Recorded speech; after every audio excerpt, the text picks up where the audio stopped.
Welcome back और अस्सलाम वालेकुम। हमारी स्पेशल ट्रांसमिशन चल रही है और इसमें इकनॉमिक सर्वे ऑफ पाकिस्तान की और तीसरा सेगमेंट हमारा उसके हवाले से इकनॉमिक सर्वे। इस सेगमेंट के अंदर हमारे मेहमानान गिरामी उनका तारफ़ करवाते चलें। डॉक्टर फरजाना अरशद साहिबा जो हैं वो पॉलिटिकल साइंटिस्ट हैं जिस यूनिवर्सिटी के अंदर पढ़ाती हैं। बहुत शुक्रिया डॉक्टर साहिबा आपका। और उनके साथ हैं लतीफ़ चौधरी साहब रोज़नामा एक्सप्रेस में और एडिटोरियल पेज के इंचार्ज हैं। बहुत शुक्रिया। तमाम जितने भी कॉलम छपते हैं अगर उनकी कोई फॉल बैक आए तो चौधरी साहब के ऊपर आती है जी। और फॉल बैक ही आंदा जी। आज हम स्काइप पे ज्वाइन कर रहे हैं इस सेगमेंट के लिए। खालिद महमूद रसूल साहब रोज़नामा एक्सप्रेस में ही लिखते हैं कॉलम, आपके हाथों से ही उनका कॉलम गुजरता है। और इकॉनमी के ऊपर और पॉलिटिकल इकॉनमी के ऊपर जो है जो पाकिस्तान में मौजूद चंद लिखने वाले हैं उनमें आपका शुमार होता है खालिद साहब का। और लेडीज़ फर्स्ट के प्रिंसिपल के तहत डॉक्टर साहिबा से शुरू करेंगे। आज डॉक्टर साहिबा, इकनॉमिक सर्वे ऑफ पाकिस्तान पेश हुआ। हुकूमत ने अपनी गुज़िश्ता एक साल की कारकर्द पेश की और इस कारकर्दगी के अंदर हुकूमत ने ये फरमाया, और हमारे फाइनेंस मिनिस्टर साहब को ना ये आप बहरहाल एक क्रेडिट देंगे कि उन्होंने सच बोला। उन्होंने कहा जी गुज़िश्ता 3 साल हमने अवाम का रगड़ा निकाल दिया है और इस साल हमने कल का जो बजट अनाउंस होने जा रहा है उसके अंदर हमने अवाम को रिलीफ देना है। चलिए एक बात तो मानी ना, 3 साल के अंदर रगड़ा दिखा दिया जी।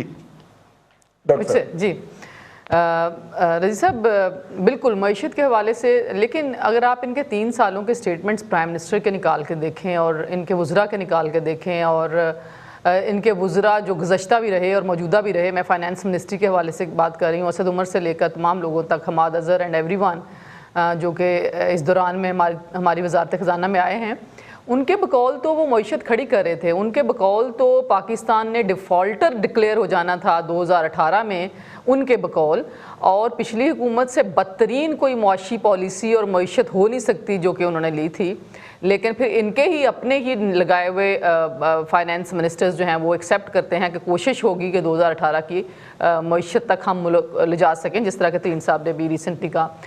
मैं अर्ज़ ये कर रही हूँ कि मईशत 2018 में चौथे साल का टारगेट भी 4.6% है, 5.8 नहीं है। रजी साहब अर्ज़ ये है, देखें चंद एक मोटी मोटी बातें हैं और यकीनी तौर पे मईशत वो होती है जो नज़र आ रही होती है। मुल्क के अंदर जो अवाम रेसिपिएंट जो हैं इस मुल्क के, वो क्या वसूल कर रहे हैं हुकूमत से। सबसे पहला जो इनका टारगेट शुरू में जो खान साहब अपने कंटेनर वाली तकरीरों में और हर उस तकरीर में जो कि वो जलसे जुलूस चूँकि मुसलसल गुज़श्ता 6 साल वो करते रहे, 2011 से 18 के दरमियान 7 साल तक करते रहे, तो वो कहते थे कि इनसे टैक्स इकट्ठा नहीं होता। जब लोग इसलिए टैक्स नहीं देते कि ऊपर चोर बैठा हुआ है, लोग टैक्स इसलिए नहीं बैठे कि चोरों की हुकूमत अपने सरगना के साथ मिलकर मुल्क को लूटती है। और वो कहते थे कि ये टिल लगा के 4000 अरब रुपया इकट्ठा करते हैं, मैं 8000 अरब रुपया पहले साल इकट्ठा करके दिखाऊंगा। मुझे ये बताएं, ये क्वेश्चन है हम मौजूदा हुकूमत से भी, और इसके ऊपर कमेंट्री भी इस लिहाज से है कि खान साहब के उस फरमान के मुताबिक तो 2019 में पाकिस्तान की टैक्स कलेक्शन 8000 अरब रुपया होनी चाहिए थी, लेकिन अभी इनके मौजूदा जो फाइनेंस मिनिस्टर हैं उनके बकौल और इनके जो क्या नाम है उनके जो शबर जैदी साहब जो इन्होंने लगाए रखे FBR के जो चेयरमैन लगाए हुए थे, उनके बकौल अभी 2 दिन पहले उन्होंने तफसीली इनकम टैक्स के हवाले से और पाकिस्तान में टैक्स कलेक्शन के पर्सपेक्टिव में इंटरव्यू दिया। उनके बकौल तो टैक्स जो बुनियादी तौर पर डायरेक्ट टैक्स है वो तो सुकड़ गया और इनडायरेक्ट आपने अवाम का बरकस निकाल दिया अवाम की जेबों से, और अल्टीमेटली आप 3 साल बाद भी वहाँ पे खड़े हैं जहाँ पे पिछली हुकूमत जो है वो टैक्स रेवेन्यू कलेक्शन छोड़ के गई थी। मतलब आप अभी भी इस वक्त 4000 अरब रुपए के आसपास खड़े हैं, जबकि वो जो करप्ट हुकूमतें थी पीपल्स पार्टी की थी या नून लीग की थी, नून लीग ने 5 सालों में डबल कर दिया। 1900 समथिंग अरब रुपए पे ऊपर उन्होंने टैक्स कलेक्शन लिया और वो 3800 मेरा ख्याल 50 के ऊपर वो छोड़ के गए, 3850 बिलियन ऑफ रुपीस। मेरा ख्याल 90 पे हो गया था, बहुत कम फर्क रह गया था 4000 पे। लेकिन आपने कमाल की बात नहीं देखी डॉक्टर साहबा इस दफा कि हुकूमत ने 2 दिन पहले छोटी सी एक प्रेस रिलीज जारी की है, खबर लीक की है कि पिछले साल इनकी टैक्स कलेक्शन 3998 अरब नहीं 3898 अरब हुई थी। 100 अरब रुपए का हमें पुलेखा पड़ गया था। ये अभी माना है इन्होंने। अच्छा, वो पुलेखा जो उनका पड़ गया था क्योंकि अभी भी उसी जगह पे खड़े हैं। बात ये है کہ وہ جن کا وزیر اعظم بقول ان کے چور تھا یا جو چوروں کی حکومت تھی وہ تو 20% کے حساب سے جو ہے وہ ٹیکس کلیکشن بڑھا رہے تھے اور انہوں نے انڈائریکٹ ٹیکسز میں کس طریقے سے انہوں نے کمی کی, جو ایگزسٹنگ تھے اس میں کمی ہوئی, چیزوں کی قیمتیں واضح طور پہ کم ہوئی. وہ $100 پہ تھی, یہ $150 پہ, یہ بھی فرق ہے. یہ اور یہ بقول شبر زیدی کے اس سے آپ 300 سے 400 ارب روپے کا ویسے ہی اوپر نیچے کر لیتے ہیں اس طریقے سے آپ, اور تقریباً 500 ارب کے لگ بھگ جو ہے وہ روپے کی ڈیپریسیشن سے فائدہ ہو جاتا ہے وہ ٹیکس کلیکشن کے پرسپیکٹو. میں عرض یہ کر رہی ہوں کہ خان صاحب کہاں پہ کھڑے ہیں, مطلب یہ کہ یا تو پھر ٹی وی پہ آ کے کہیں کہ میرا پلان جو ہے یا میرے جو اعلانات تھے وہ میں ان کو انڈورسمنٹ ان کی نہیں ہو سکی, اس کی ویریس ریزنز ہیں اور میں بتا بھی نہیں سکتا. چلیں پھر بھی ایک قوم کو میں کہتی ہوں ایک تھوڑا سا آپ آرگیومنٹ دے دیتے ہیں. آپ ایک ریٹرک لائز, آپ مسلسل جھوٹ بول کے آپ قوم کو بتاتے رہیں کہ وہ معیشت ہم نے چلا دی ہے, وہ ڈائریکٹ وہ درست سمت میں چلی گئی ہے. مجھے یہ بتائیں کہ 3 سالوں سے تو سرکاری ملازمین کی ایک دھیلے کا آپ اضافہ نہیں کر سکے, بلکہ دھیلے کا اضافہ کیا کرنا ہے, پہلا انہوں نے جب بجٹ پیش کیا تھا 2019 میں انہوں نے 5% انکریمنٹ کر کے 7.5% جو ہے وہ ریڈکشن کی اور سب کی تنخواہیں کم ہوئیں. گزٹڈ آفیسرز جو ہیں 17 اینڈ ابو اسکیل کے, ان کی تنخواہیں مائنس ہوئیں اور وہ مائنس کے اوپر ابھی تک چل رہی ہیں. مطلب یہ کہ آپ نے اس کے مقابلے میں انفلیشن کا ریشو جو ہے مور دین 100% ہر چیز میں کیا, ہر چیز میں, اور آپ نے $1 کی انکم جو ہے وہ ان کے لیے اس کا اضافہ نہیں کر سکے, جو کہ generally in comparison to inflation ہوتا ہے جو سرکاری ملازمین کی تنخواہ ہے. سرکاری ملازم کو سائڈ پہ چھوڑ دیں, میں عام لوگوں کی بات کر رہی ہوں, عام دکانداروں کی بات کر رہی ہوں, عام وہ لوگ جو ریڑھی چلاتے ہیں یا سبزی کی دکان لگاتے ہیں یا کچھ بھی, ان کی پروفیٹیئرنگ کس لیول پہ پہنچی ہے, مطلب کس طرح سے ان کی زندگی کے مطلب جو اکنامک سفیئرز ہیں وہ شرنک ہوئے ہیں اوور آل معیشت کے شرنک ہونے سے. کل ابھی میں دیکھ رہی تھی کوئی سروے آیا ہے جس کے مطابق تقریباً 2 کروڑ پاکستانی جو ہیں یہ لاک ڈاؤن اور اس حکومت کی پالیسیز کی وجہ سے جو ہے وہ بے روزگاری کی طرف گئے ہیں. 2 کروڑ, آپ رضی صاحب سوچیں 22 کروڑ کی آبادی میں سے پاکستان کے ویسے 2 کروڑ لوگ غریب ہوئے ہیں اور 1.5 کروڑ لوگوں کی نوکری گئی ہیں. 2 کروڑ غربت کی سطح میں نیچے, غربت کے خط سے اگر سب ٹھیک, اگر 1.5 کروڑ لوگوں کی بھی نوکری گئی ہے تو 1.5 کروڑ لوگوں کے آپ خاندانوں کا حساب لگا لیں کیا ریشو ہے پاکستان میں, 6 سے 8 ڈاکٹر صاحب بات پھر لمبی ہوتی جا رہی ہے. حکومت کہتی ہے کہ ہم نے 1.5 کروڑ خاندانوں تک نا وہ بے نظیر انکم سپورٹ فنڈ جن کو انہوں نے احساس پروگرام کا نام دے دیا ہے ان کی امداد پہنچائی ہے. ٹھیک ہے, اگر 1.5 کروڑ اور یہ بھی ذہن میں رکھیے گا 3.5 کروڑ ہمارے ہاؤس ہولڈز ہیں ایز پر اکنامک وہ جو سینسز ہوا تھا, تو میرا مطلب ہے ہر تیسرے بندے کو تو ملنا چاہیے تھا نا یہ 3 میں سے, بلکہ 3 میں سے میں سمجھتی ہوں 4 میں سے 3 کو, 4 میں سے 5 میں سے 3 کو ملنا چاہیے اس ریشو سے, اگر اس ریشو کو آپ فالو کریں. لیکن آپ کا انٹریکشن کتنوں سے ہوتا ہے جن کو ملتا ہے؟ میرا تو انٹریکشن میں ابھی تک ڈھونڈ رہا ہوں. ہمارے گھر میں کام کرنے والی بیچاری وہ نمبر بھیج کے پاگل ہو گئی, اس کو کوئی رسپانس نہیں آیا. یہی اسی طریقے سے میرے مطلب ساتھ ایسوسیٹڈ جتنی بھی یہ ہیلپرز مطلب گھر میں کام کرنے والیاں رہی ہیں پرانی یا موجودہ, تو ان سے میں پوچھتی ہوں, بلکہ ان کو میں طریقے بتاتی رہی کہ کس طریقے سے آپ نے رجسٹر ہونا ہے. ان میں سے صرف ایک فیملی کو میں جانتی ہوں جس کو یہ جو بے نظیر انکم سپورٹ, جس کا نام انہوں نے پتہ نہیں جو بھی XYZ رکھا, وہ اس کے 3 مہینے والے پیسے ملے, باقیوں کو نہیں ملے. اور وہ بہت غریب لوگ, مطلب یہ وہی جن کے ایوریج بچے 5 6 7 8 بچوں کے وہ پیرنٹس ہیں, یہ میں ان خاندانوں کی بات کر رہی ہوں. جی میں خالد صاحب کی طرف جانا چاہ رہا ہوں. خالد صاحب, جو حکومت نے ایک ڈیٹا جاری کیا ہے کچھ یہ 2 دن پہلے, اس میں انہوں نے کہا کہ 51 بلین روپیز کا پیکج رکھا گیا تھا SME سیکٹر کا, اور وہ 100% ڈسبرس ہوا ہے. جی میں جاننا چاہ رہا ہوں کہ آپ کو جاننے والا ملا ہو جن کو یہ اس پیکج میں سے کچھ شیئر ملا ہو, کیونکہ میں ڈھونڈ رہا ہوں ایسے لوگوں کو, نمبر 1. اور نمبر 2 سر, ابھی ڈیٹا مجھے پروگرام میں بیٹھے ہوئے ایک دوست کی طرف سے موصول ہوا کہ اس دفعہ جو فائنل فگر کمپائل ہوئے ہیں اس کے مطابق کاٹن کا انڈر کلٹیویشن ایریا پچھلے سال کے مقابلے میں 20% کم ہے. پچھلے سال ہم نے لوسٹ اٹھائی ہے سر کراپ. یہ دونوں سوال آپ کی طرف سے. رضوان صاحب تھینک یو ویری مچ. جہاں تک SME کے پیکج کا تعلق ہے, فرینکلی اس کی بہت زیادہ میرے پاس ڈیٹیلز نہیں ہے کہ اس کی ڈسبرسمنٹ کس طرح کی گئی ہے, لیکن اتنا مجھے جو اندازہ ہے کہ جو پچھلے سال لارج سیکٹر کے لیے انڈسٹریل پیکج دیا گیا تھا, اسٹیٹ بینک کی طرف سے سیلریز کا ایک سپورٹ جو ہے نا وہ دی گئی, اس کے بعد ٹرف کی جو ہے نا وہ سپورٹ دی گئی, एक्सपोर्ट ओरिएंटेड इंडस्ट्री को गैस और बिजली जो है ना उसके रेट स्टेबलाइज किए गए और हम सुन रहे हैं कि प्रॉब्लम नेक्स्ट 3 years में भी उसको स्टेबलाइज करने की कोशिश कर रहे हैं। अच्छा, ये वो सारे वो इकदाम हैं which is taking up lot of money also, लेकिन उसके साथ ही हुआ कि इकोनॉमिक रिवाइवल की तरफ हम यूँ जाते हैं कि हमारी जो एक्सपोर्ट इस वक्त बढ़ी है, पिछले 1 साल में जो इस वक्त टेक्सटाइल्स की एक्सपोर्ट ओरिएंटेड सेक्टर बढ़ी है, तो डेफिनेटली उनमें इन स्टेप्स का भी एक अच्छा खासा जो है ना वो दखल है। एसएमई के ऊपर मेरे पास ऑफ हैंड इस वक्त नहीं है कि उसमें डिस्पर्समेंट जो है ना वो किस तरह की गई। बाकी जो आपने बात अभी की है कि कॉटन, यस, आज तरीन साहब ने भी यही कहा, शौकत तरीन साहब ने, कि जी हमारी जो एग्रीकल्चर क्रॉप है सेक्टर है उसमें सॉय कॉटन के जिसके लिए लफ्ज यूज किया कि वो बिल्कुल तबाह हो गई, और उसके अलावा जो बाकी हमारी क्रॉप्स है उनकी यील्ड भी बढ़ी है, प्रोडक्शन भी बढ़ी है, और लाइफ स्टॉक की प्रोडक्शन को बढ़ा के उन्होंने कहा कि हमारा जो एग्रीकल्चर सेक्टर है वो काफी उसने रोबस्ट परफॉर्म किया। अब वो कितना रोबस्ट परफॉर्म किया, कितना इसमें लाइफ स्टॉक के फिगर्स को ऊपर नीचे किया गया उसको छोड़ दीजिए, क्योंकि वो हर हुकूमत हमेशा करती आई है, बड़ा इजी होता है। उसकी वजह यह है कि 55% के करीब जो आपका है इस वक्त वेटेज वो लाइफ स्टॉक का है, 45% आप क्रॉप कर देते हो, तो उसमें यह है कि मैनिपुलेशन रिलेटिवली इजी हो जाती है। Having said that, cotton crop का मसला ये है जी कि ये एक सिस्टमिक और स्ट्रक्चरल प्रॉब्लम है।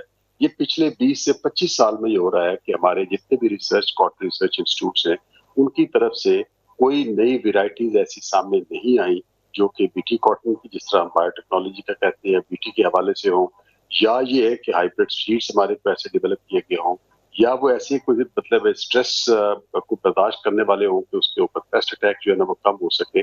सो अनफॉर्चुनेटली पिछले 20 से 25 सालों में तमाम हुकूमतें जो हमारी पास में रही हैं वो बराबर की जिम्मेदार हैं कि हमारे यहाँ सीड्स डेवलपमेंट के सिलसिले में अटर फेलियर जो है वो पिछले 20 से 25 सालों में रहा।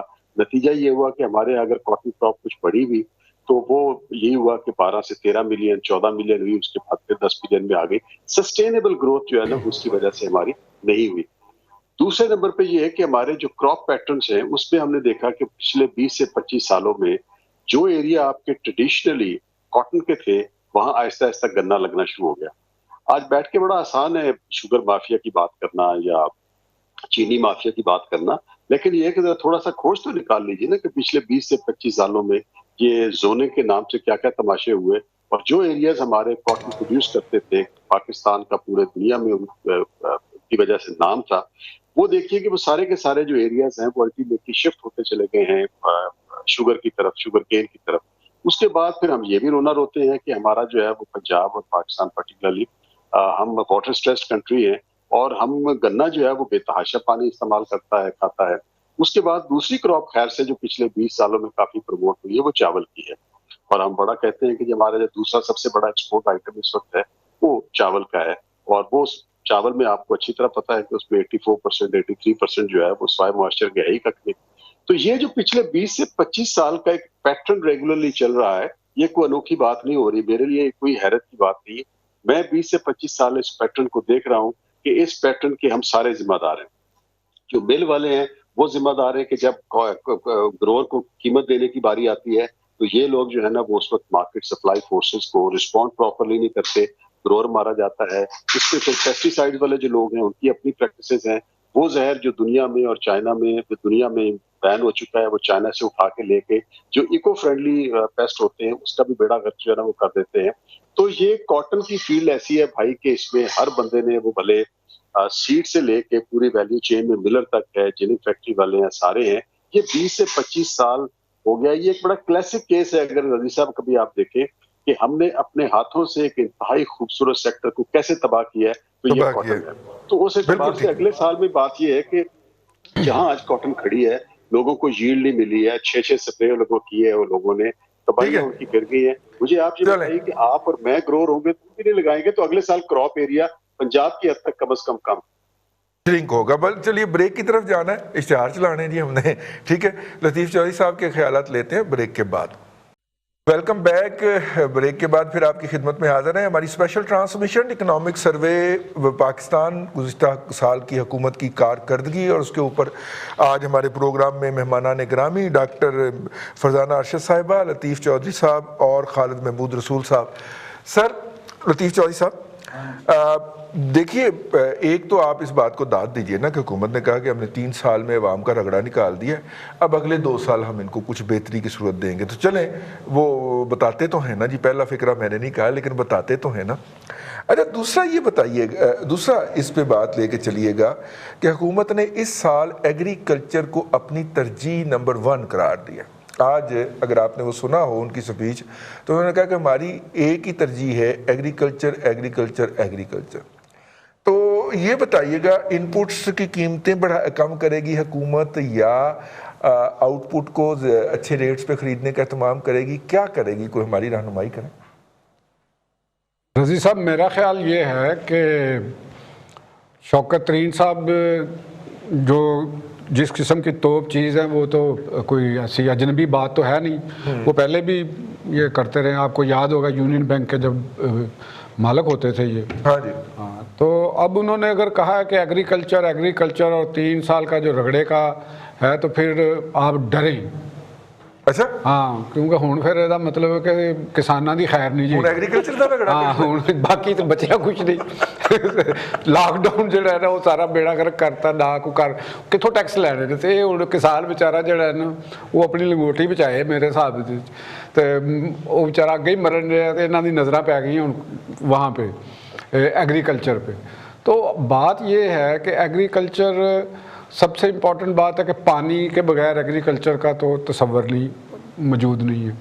पहले इनको अपनी वाटर पॉलिसी का भी रखना पड़ेगा कि हमें तमाम जो एग्रीकल्चर लैंड है सिंध में, पंजाब में, बलूचिस्तान में, तो वहाँ पानी टेल तक पहुँच रहा है कि नहीं पहुँच रहा है। उनकी फसलों का मुआवजा मैकेनिज़्म आपके पास है कि अगर गवर्नमेंट एक रेट मुकर्रर करती है उसके बाद तो क्या वो रेट किसान होता है कि नहीं होता? हाँ, वो किसान को मिलता है कि नहीं मिलता? इस दफा तो हुकूमत कहती है हमने दिलवाया है शुगर मिलों को खास तौर पर। देखें, हुकूमत तो कहती है कि जी 4% के हिसाब से शरह नमू भी है। हाँ बिल्कुल कहती है। हैरान नहीं हुए सुन के? मैं तो कुर्सी तो पीछे नहीं करने लगी। तो अब वो तो आपको कागजात में बता देंगे जी हमने तो इतने पैसे दे दिए। बात ये है कि अगर इन्होंने किसान को ये दी है तो किसान बेचारा क्यों रो रहा है? आप कंस्ट्रक्शन इंडस्ट्री में जाके मज़दूरों को देख लें, आपको तकरीबन 100% लोग जो है ना वो दही पस मंज़र के मिलेंगे। जी बिल्कुल। अगर ज़राअत इतनी ही बेहतर हो तो वह बेचारे शहरों के अंदर आके सारा दिन तो 43 टेम्परेचर में तो वो ईंटें उठाने का काम करेंगे। ये तो शौकत तरीन हो गया, प्राइम मिनिस्टर हो गया, या जो दूसरे लोग जो हैं, इनमें क्या अंदाज़ा हो सकता है कि बाहर 43 टेम्परेचर है? तो ये तो एक कागजात पकड़ के और शुमारियात के अदाद शुमार पकड़ के बता देंगे कि जी इतने % इजाफा हुआ, इतने % ग्रोथ हुई। असल सवाल तो उस वक्त आएगा जब ग्रास रूट लेवल पे पता चलेगा कि क्या है। आप एक सिंपल सी बात बता दें कि कौन सी ऐसी इनपुट्स हैं एग्रीकल्चर में जिसको ये उसके लिए सस्ता करेंगे। खाद इंडस्ट्री तो ऑलरेडी सब्सिडी पे जिंदा है, उसको तो पहले ही आप सब्सिडी दे रहे हैं जी। अगर आप सब्सिडी खत्म करेंगे तो वो इनपुट उनकी खाद मजीद महंगी होगी। जो यूनिट आपको और मुझे 650 रुपए का मिलता है वो खाद फैक्ट्रियों को 86 रुपए का मिलता है। तो फिर आप अंदाजा कर लें। तो आप जो पहले ही जो मरात याफ्ता तबका है, आप उनको सरकारी खजाने से जो टैक्स कलेक्शन लोगों से हो रही है, आपसे, मुझसे, फरजाना साहिबा के जो हम लोग जो टैक्स देते हैं इंडायरेक्ट और डायरेक्टली, खालिद रसूल साहब का मुझे पता नहीं कि वो देते हैं कि कोई हेर फेर कर लेते हैं। तो वो उस टैक्स में से आप सब्सिडियाँ भी दे रहे हैं। हाँ। उन सरमायादारों को जो बैंकों से लोन लेके इंडस्ट्री लगाते हैं और फिर उन्हें ही वो राइट ऑफ भी करा लेते हैं, तो उनको आप सब्सिडी देते हैं। किसान को आप कैसे देंगे? किसान के पास तो कोई ऐसा नेटवर्क, उनकी तो आप तहसील की अदालत में चले जाएं, किसी छोटी तहसील के, तो आपको किसान जो है ना वो हवालात में बंद नजर आए। जी बिल्कुल जी। छोटे, और पूछें क्या है तो किसी ने 5000 का जो कर्ज लिया हुआ है वो जो पासबुक के ऊपर ज़राई बैंक से, तो वो उसका वो देना है तो वो जेल, वो वहाँ पे हवालात में बंद है और ये कर रहा है। तो ये जितने अरबों रुपए का जिन्होंने कर्जे लिए हुए हैं اور انہوں نے مختلف اپنی وہ آڈٹ فرموں کے ذریعے اور اپنے وہ لیجر مرتب کرتے ہیں، ساتھ میں ایک انہوں نے فلاحی ادارے بنائے ہوئے ہیں، لیجر بھی انہوں نے دو رکھے ہوتے ہیں، دو لیجر نے، اور نال انہوں نے فلاحی ادارہ بنایا ہے، وہ تو بناتا ہے جی میں نے پیسے خرچ کرتے نے ادے تھے، اور ادھر لوگوں کو چندہ بھی منگی جا رہے ہیں۔ تو جب تو اب سوچیں آپ کہ کسان کو آپ کیسے دیں گے؟ کسان کے پاس کون سی ایسی پروڈکٹیوٹی، اگر وہ گنا اگاتا ہے تو وہ شوگر مل مالکان آگے سامنے آ کے کھڑے ہو جاتے ہیں، وہ ساروں کو سب کو پتہ ہے، عمران خان کو پتہ ہے، سب کون سا ایسا بندہ ہے یا قومی اسمبلی کے اندر جو بیٹھے ہوئے جن کو نہیں پتہ کہ گنے کے کاشتکار کے ساتھ کیا ہوتا ہے؟ سب پتہ ہے کہ نہیں پتہ؟ آپ بھی معیشت کو سمجھتے ہیں، ان چیزوں کو سمجھتے ہیں۔ اب دوسری فصلیں ہیں، گندم کی ہے، چاول کی ہے، تو چاول رلتا رہا ہے، آپ کو یاد ہوگا جی بالکل، ریڑیوں کے اوپر لوگ بیچارے بیچتے رہے ہیں اور اس کا خریدار کوئی نہیں تھا، تو پھر اس کا کون ذمہ دار ہے؟ کوئی بھی نہیں اس کا ذمہ دار۔ کسان مر جائے وہ کرتا رہے گا، وہ بعد میں کہے گا یار اللہ بس قدرت نے جو منظور سی وہ ہو گیا۔ تو اس طرح نہیں ہوتا کبھی۔ ہم نے آج تک، آپ اکنامکس کو سمجھتے ہیں، مجھے یہ بتائیے کہ زرعی پالیسی آخری کب آئی ہے؟ مینوں نہیں یاد نہیں، کتنے ہوں بھی رٹا لایا ہے یہ زراعت، اسی لیے میں نے کہا ہے نا کہ اللہ خیر کرے۔ بلکہ زراعت ہوتے اگر تمہیں یاد ہوئے تو زرداری صاحب نے دوسرے سال دے وچ زرعی پالیسی آئی سی، یعنی 2009 دے وچ شاید، اور انہوں نے وہ دیتی ہے۔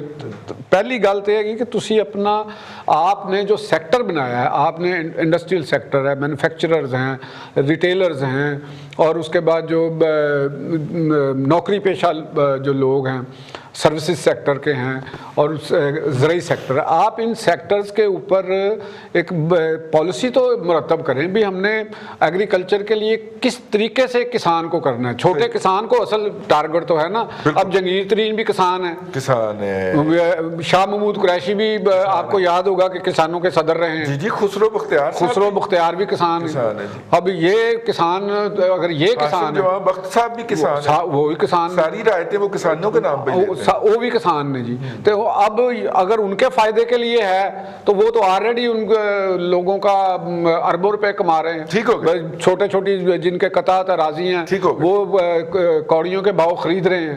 تو یہ کس قسم کی پالیسی یہ بنائیں گے؟ میرا نہیں خیال کہ یہ کوئی ایگریکلچر کے لیے کریں گے کوئی بہت بڑا۔ ڈاکٹر صاحبہ مختصر، کیونکہ ٹائم کم رہ گیا، پھر مجھے ادھر بھی جانا ہے، پھر چوئی صاحب کی طرف واپس بھی آنا، مختصر بتائیے گا یہ جو اوورسیز پاکستانیوں نے پیسے بھیجے ہیں، یہ کوشچنیبل ہے لیکن ہم نہیں کرتے کوشچن، وہ 30 ارب ڈالر ہوں گے اور برآمدات ہماری جو ہوں گی وہ 24 ارب ڈالر تک محدود رہیں گی۔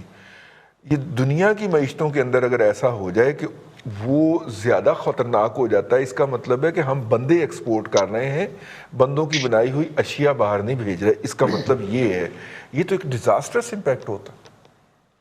رضی صاحب آپ کا بالکل انالیسس درست ہے، مطلب یہ کہ یہی میرا خیال ہے 24 ارب ڈالر ہی میرا خیال ہے یہ 2017 16-17 میں نہیں اس سے نہیں بڑھ پا رہی ہے، 23 سے 25 کے درمیان اسی کے اوپر ہے۔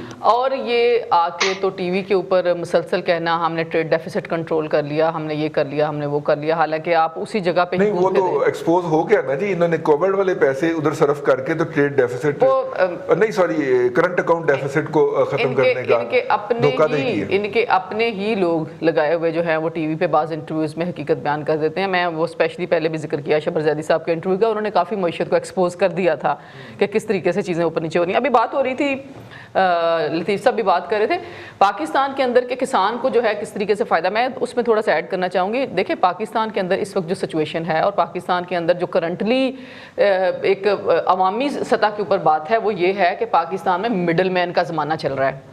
کسان کو کچھ نہیں ملنا اور کچھ نہیں ملا ہے اگر کسی کو تو وہ مڈل مین کو ملا ہے، جو ادھر بھی 4 پیسے خرچ کرتا ہے اور پیچھے سے بھی 4 پیسے کماتا ہے اور 4 پیسے کہیں لگا کے 8 پیسے بناتا ہے۔ میں ابھی ذکر کروں گی یہ اس وقت ملک کے اندر جب بھی کوئی سبزیوں کا زمانہ جس کا مطلب چھوٹا سا ایک پیریڈ ہوتا ہے، فار ایگزامپل ابھی مارکیٹ کے اندر بڑے سستے ہوئے ہیں ٹماٹر، تو آپ نے سوشل میڈیا پہ میں نے بھی دیکھا، آپ لوگوں نے بھی دیکھا ہوگا کہ کس طریقے سے لوگ نہروں میں اپنے شاپر بھرے ہوئے ٹماٹروں کے پھینک رہے ہیں کہ وہ 5-5 روپے کلو نہیں بک رہے ہیں، جبکہ وہی چیز جو ہے وہ مارکیٹ میں جا کے 50-60 روپے کلو جو ہے وہ ہم جیسے لوگ خریدتے ہیں۔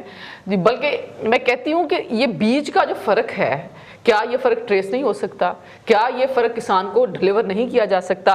क्या ये मतलब ये कि मतलब इसमें कौन सी बड़ी साइंस है कि आप लोग जो हैं मतलब इसी तरीके से हमने देखा कि जो प्याज की फसल है उसके साथ इस तरीके से हुआ, जो फसल मतलब लोगों ने ये सर्दियों के जो फसलें जो सब्जियां थी वो अपने जानवरों को हमने लोगों को डालते हुए देखा। तो ये अगर सूरत हाल पाकिस्तान के किसान की रहे और आप कहें कि हम ज़रूरी पॉलिसी लेके आएंगे या ये करेंगे वो करेंगे, वो पॉलिसी फिर वही है कि जिस तरह से आप फर्टिलाइजर कंपनीज को फैसिलिटेट कर दें और पता ये चले अल्टीमेटली किसान जो है उसको भी वो फर्टिलाइजर की सब्सिडी नहीं मिल रही क्योंकि आप वो मेंटेन नहीं कर सके। देखें रजी साहब वो चीज़ मेंटेन नहीं कर सके जो सब्सिडीज पिछली गवर्नमेंट ने दी, और मेरा ख्याल है यूरिया और डीएपी जो है वो 1400 और 1800 और 2400 रुपए तक बिक रही थी। इन्होंने आते ही इंस्टेंटली वो 2800 से लेकर 4000 तक कर दी थी। ठीक, और सब्सिडी पता नहीं कहाँ गई। खालिद महमूद रसूल साहब, ये जो इंजीनियरिंग सेक्टर को इस दफ़ा प्रायोरिटी करार दिया है हुकूमत ने कि उसको हम सब्सिडाइज करेंगे, एग्रीकल्चर और इंडस्ट्रीज़ में से सेकंड नंबर इंजीनियरिंग सेक्टर, तो इसको हम सब्सिडाइज करने जा रहे हैं। Can we do that sir? Sir देखिए, पोटेंशियल तो दोनों सेक्टर्स में बहुत है। हम अंडर परफॉर्म कर रहे हैं एग्रीकल्चर में, जिस पे काफी बात हो गई है, और उसमें मल्टीपल प्रॉब्लम्स हैं, वैल्यू चेन के प्रॉब्लम है, डिमांड का प्रॉब्लम है, मार्केट अरेंजमेंट्स का भी है, सीड्स का, एक्सटेंशन सर्विसेज का, सो ऑन सो फोर्थ। तो वो इश्यूज तो स्ट्रक्चरल हैं एग्रीकल्चर में, but yes there is a tremendous potential. अगर आप उठा के देख ले पूरी दुनिया की जो यील्ड की रैंकिंग है, तो उसमें पाकिस्तान ज्यादातर क्रॉप्स में आप देखेंगे कि बहुत ज्यादा जो है ना वो हम नीचे खड़े हुए। इसी तरह जो लाइव स्टॉक है हमारे यहाँ बेतहाशा पोटेंशियल होने के बावजूद देख लीजिए कि पूरे यूरोप में हम किसी किस्म की कोई लाइव स्टॉक की हमारी एक्सपोर्ट नहीं, हलाल मीट की तो एक्सपोर्ट नहीं, डेयरी प्रोडक्ट्स की तो एक्सपोर्ट नहीं, बल्कि उनका इम्पोर्ट ही हो रही है। तो अगर हमारा एग्रीकल्चर सेक्टर रोबस्ट होता है तो हमारी काफी हद तक इम्पोर्ट रिप्लेसमेंट भी हो जाती है, किसान को और बाकी इकोनॉमी को जो है ना वो भी फायदा है। तो एक लिहाज से ये प्रायोरिटाइजिंग के एतबार से आई थिंक एग्रीकल्चर में 92 से ऑनवर्ड अगर देखा जाए तो इसमें जो ग्रोथ है वो हार्डली को 2 से 3% और एवरेज रही है स्वाय 2-3 सालों को निकाल।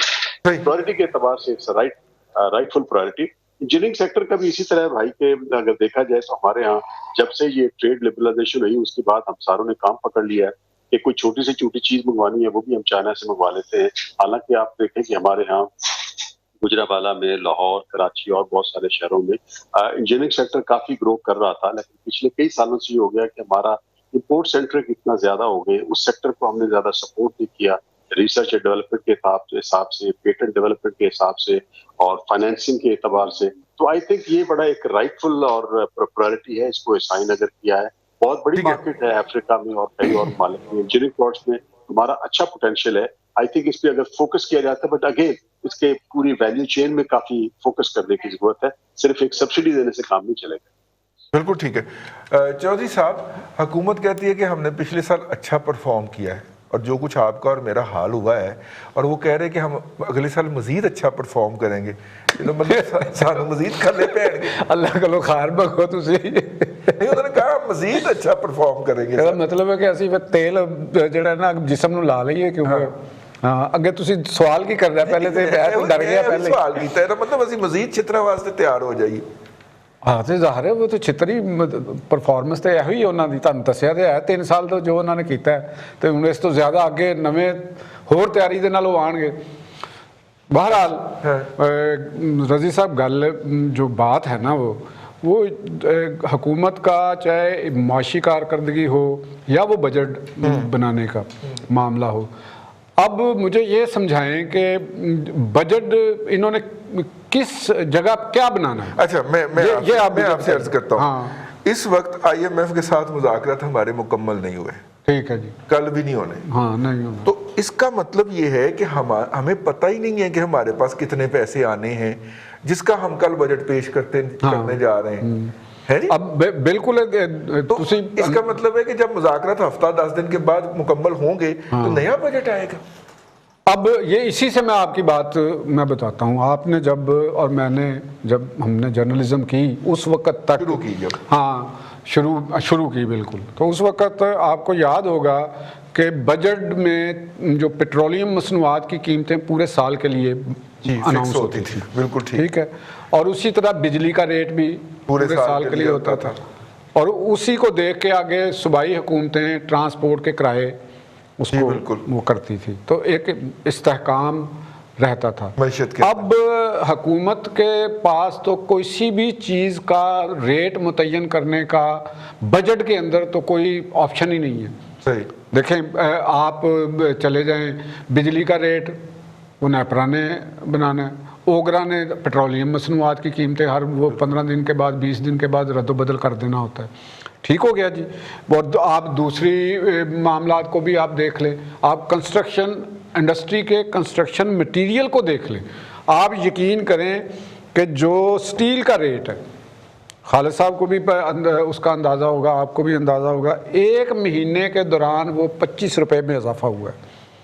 جی، سریے کے ریٹ کے سریے کے ریٹ میں 25 روپے سے 30 روپے تک اس میں اضافہ ہوا ہے، یعنی کوئی پتہ نہیں ریٹ بڑھ رہا ہے۔ کیوں بڑھ رہا ہے؟ کہ جی وہ باہر جو وہ پلیٹ منگاتے ہیں، جو بیلٹ منگاتے ہیں، تو اس پہ کوئی ٹیکس ہے۔ اگر انہوں نے کوئی کنسٹرکشن انڈسٹری کو دینی تو اس پہ جو ڈیوٹی یا کسٹمز جو بھی انہوں نے لگایا گا وہ اٹھائیں گے تو کوئی چیز وہ جو فیکٹری مالک ہے وہ کسی کو سستا دینے کے قابل ہو سکے گا۔ صحیح، وہاں بھی آپ کا کوئی کنٹرول نہیں ہے۔ تو یہ جو بجٹ ہے ہمارا، میں اس کو کہتا ہوں کہ یہ صرف ٹیکس لگانے کے لیے ہوتا ہے۔ ہاں، کہ جی ہم نے فلاں ٹیکس، اب تو آیا نا جی، جڑا ٹیکس نہیں دے گا اسی انہوں جیلیں چ پاواں گے۔ بندہ اس شوکت ترین سے پوچھے کہ جو ٹیکس نہیں دیتے ان کو پتہ ہے۔ ہاں یہ تو دوسری طرف بیٹھے ہوئے تھے نا کچھ دن پہلے۔ ہاں تو ان کو پتہ ہے کہ کون ٹیکس نہیں دیتا۔ آپ جو یہ چیریٹی اداروں کا یہ آپ لگا لیں کہ کتنے چیریٹی ادارے اس ملک کے اندر کام کر رہے ہیں، کوئی ٹیکس نہیں دیتا، لوگوں سے پیسے لے رہے ہیں، وہ ٹیکس نہیں دیتے۔ ٹیکس نہیں دیتے۔ سرکاری زمینیں بھی آپ ان کو الاٹ کرتے ہیں، پرائم منسٹر صاحب نے خود کروائی ہوئی ہیں، مفت، کبھی نیمل یونیورسٹی کی تو کبھی ادھر کی۔ تو جب اس قسم کے کام اس ملک میں ہوں گے تو ٹیکس کس نے دینا ہے؟ آپ نے دینا ہے، میں نے دینا ہے۔ ہم تو پہلے جنہوں کہتے ہیں مرے بلکلو کی لینا جی، لینا جی، ساڑیاں تنخواہ آگے ہی گھٹ گئی ہیں، وہ ٹیکس کتنے لانا جی تسی انہوں نے؟ پوچھو ان سے، پوچھیں ذرا۔ ہاں میں ایک چھوٹا تو جن سے ٹیکس لینے کی ضرورت ہے، یہ آئی ایم ایف کے ساتھ کیا مذاکرات ہوتے ہیں کہ آئی ایم ایف کا، میں یہ سمجھتا ہوں بطور ایک صحافی کہ آئی ایم ایف یا کسی بھی مالیاتی ادارے کا کوئی قصور نہیں ہوتا، کوئی قصور نہیں ہے آخری، کیونکہ اس نے اپنا پیسہ واپس لینے کا پہلے آپ سے پوچھنا ہے کیسے دینا ہے، اور ہم نے بتا رکھا ہے کہ ہم نے ایسے دینا۔ ڈاکٹر صاحبہ 30 سیکنڈ۔ بالکل رئیس صاحب، معیشت میں جو ایک ہم نے ان کے آنے سے ایک ڈرین دیکھا تھا پاکستان میں کیپٹل آؤٹ فلو کے حوالے سے، وہ تیزی سے جاری ہے، وہ ابھی بھی جاری ہے۔ آئی ایم ایف کے ساتھ مکمل ڈیڈ لاک ہے، آئی ایم ایف کا پروگرام جو ہے آپ کا سٹاپ ہو سکتا ہے۔ تو میں سمجھتی ہوں صبح بجٹ بنے گا، شام بنے گا، ہر نئے دن میں نئی صورتحال سامنے آئے گی، نئی صورتحال سامنے آئے گی۔ ڈاکٹر صاحبہ، چودھری صاحب اور خالد صاحب، بہت شکریہ آپ تینوں صاحب کا۔ آج کی ہماری یہ اسپیشل ٹرانسمیشن کا اختتام ہوتا ہے۔ کل ہم بجٹ کی پری بجٹ ٹرانسمیشن لے کے آپ کی خدمت میں حاضر ہوں گے، اسی سیٹ پہ انہی لوگوں کے ساتھ۔ اپنا خیال رکھیے گا، اللہ حافظ۔